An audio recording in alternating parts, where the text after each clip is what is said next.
Okay, so picture this. It's 1964, and this book drops that just completely flips our understanding of technology on its head.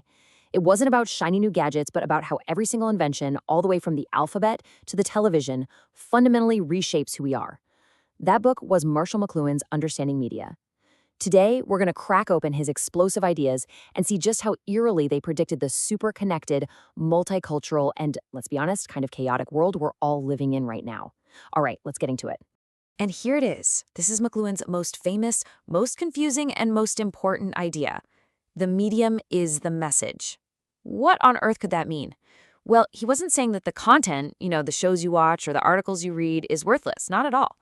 But he was saying that the real, deep, lasting change comes from the technology itself. A smartphone isn't just a gizmo for making calls. The very fact that it exists changes our sense of time, our community, our brains.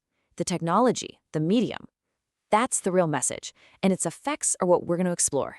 So what's the big idea here? McLuhan's whole point is that any new technology, what he calls an extension of ourselves, doesn't just add a little something to our lives. No way.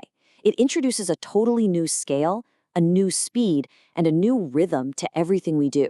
It actually creates a brand new environment. And that environment, well, it changes everything. Now, to really get what a huge shakeup McLuhan was talking about, we got to rewind. We need to look at the world that came before the one he saw emerging. He called it the Gutenberg Galaxy, a reality that was shaped for hundreds of years by one single powerful technology, the printed word. And this wasn't just about books, you guys. It was a whole way of thinking, a way of structuring society itself. Okay, this is where you can really see the two worlds just clash. The print world literally hardwired our brains to be linear. You read in a straight line from left to right, top to bottom. It chopped up knowledge into neat little subjects and sorted people into specialized jobs. Its whole logic pushed us toward uniformity, toward sameness. But the new electric world? Whoa, it's a mosaic. Just think about your social media feed. Information hits you from every direction all at once. It's multisensory, it's deeply involving, and as we're about to see, it encourages diversity, not sameness.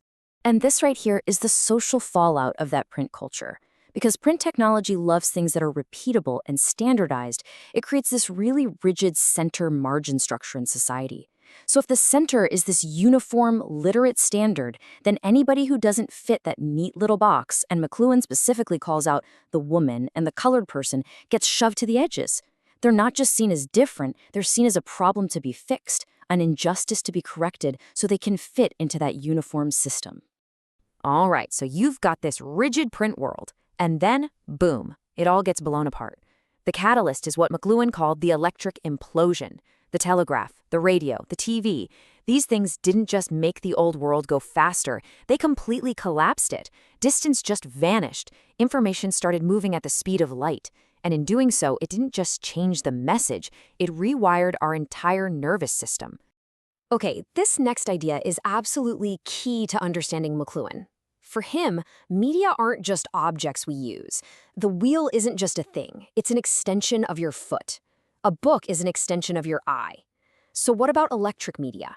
Well, that's an extension of our central nervous system, literally wrapped around the entire planet. We are outsourcing our senses to our technology. And here's the real kicker. These extensions we create, they are not neutral. They're active. They don't just sit there waiting for us to use them. They are actively shaping and reshaping how we see the world and how we interact with each other every single second of the day. The electric environment isn't some passive box holding the old print world. It's a living, breathing force that is constantly reprocessing it and reprocessing us right along with it. So, what happens when this electric implosion happens? What's the result of extending our nervous system across the entire globe? Well, we find ourselves living in a totally new reality, something McLuhan famously called the global village. Before all this, you could pretty much ignore what was happening halfway across the world. It was fragmented. But in the global village, that's just impossible. Electric speed smashes all those social and political functions together in this sudden implosion. We are all up in each other's business, all the time. That fragmented world suddenly becomes this organic, messy, interconnected whole again. And this is where McLuhan's ideas get so incredibly prophetic, it's almost spooky. See, in that old print world, marginalized groups could be contained on the fringes of society, but electric media just dissolves those margins. Suddenly, their struggles, their voices, their stories are being beamed directly into everyone's living room. They become involved in our lives, and we become involved in theirs.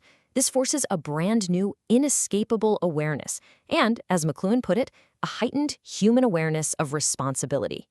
So, of course, this deeply involved global village doesn't just change politics, right? It totally flips the script on storytelling itself. When everybody is connected and all these different voices can suddenly be heard, those old one-size-fits-all narratives from the print world, they just stop working. Now, check out this little anecdote he tells. It's fascinating. An audience that grew up in a literate, print-based culture, we just accept the convention of the frame, right? A character walks off screen, we just assume they're still doing something. But for an audience from a more oral, involved culture, that visual separation makes no sense. Their question, hey, where'd he go? What happened to him? It reveals a completely different way of seeing and experiencing a story, a way that's more holistic, more involved. It proves there is no single correct way to interpret a medium. And this brings us right to the heart of representation. The old model was basically assimilation. Everybody should try to conform to a single, uniform standard. McLuhan saw this coming a mile away and said, nope, that's not going to fly. In the electric age, the demand isn't to be absorbed into the old story. The demand is for the right to tell your own unique story, to celebrate your diversity rather than hide it. It's a massive shift from homogenization to a demand for real, authentic identity. So let's just break it down. What does this new storytelling look like? Well, as we've seen, it's a logic that moves away from the top-down lecture you get from print and moves toward a messy, multi-way dialogue. It champions what's organic and diverse over what's mechanical and uniform. And it creates this amazing new space where countless new stories from countless new voices can finally bubble up and demand to be heard. McLuhan wrote all this over 60 years ago, but honestly, his questions are more urgent today than ever before. Right now, with AI and the metaverse, we are building the next massive extensions of human consciousness. So we have to ask, what new environments are these technologies creating? Are they going to bring us closer together in a more understanding, more empathetic global village? Or are they going to fragment us in ways we can't even begin to imagine? The medium is the message. And the future, well, it's being written as we speak.